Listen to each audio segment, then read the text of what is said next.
Hi guys, நம்ம Tamil Nadu assembly ஸ்பீக்கரை பற்றி ஒரு சின்ன ஸ்டோரி தெரிஞ்சுக்கலாமா? மிஸ்டர் ஜேசிடி பிரபாகர் பற்றி.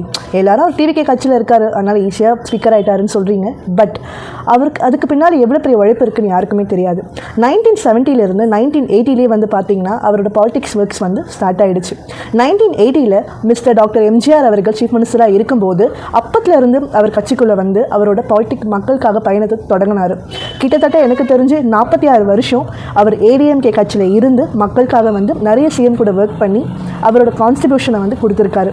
ஒருத்தர் ஈஸியாக ஸ்பீக்கர் ஆகிட்டாருன்னு சொல்லிட்டு நிறைய பேர் வந்து மற்றவங்களுக்கு சாதகமாக பேசுகிறான்னு நினைக்கிறீங்க. பட் இந்த 2026 நிறைய பேருக்கு ஒரு கேள்வி இருக்கும், 46 வருஷம் ஏடிஎம்கேல இருந்தவர் எதுக்கு டிவிகேக்குள்ளே வந்துட்டார், என்ன காசு வாங்கிட்டாரான்னு சொல்லிட்டு. அப்படிலாம் இல்லை, மக்கள் யாரை சாய்ஸ் பண்ணுறாங்களோ அவங்க பக்கம் அவர் இருக்கார். ஃபார் எக்ஸாம்பிள் டாக்டர் எம்ஜிஆராக இருக்கட்டும், இல்லை ஜெயலலிதா அம்மாவாக இருக்கட்டும், இந்த மாதிரி நிறைய சீஃப் மினிஸ்டர் கூட ஒர்க் பண்ணி ஒரு எக்ஸ்பீரியன்ஸான ஒரு ஸ்பீக்கரை தான் நம்ம அசம்பிளியில் வந்து இருக்கார். ஸோ இதுக்கப்புறம் அசம்பிளியில் என்னென்ன களை கட்ட போகுதுன்னு பார்க்கலாம். நன்றி.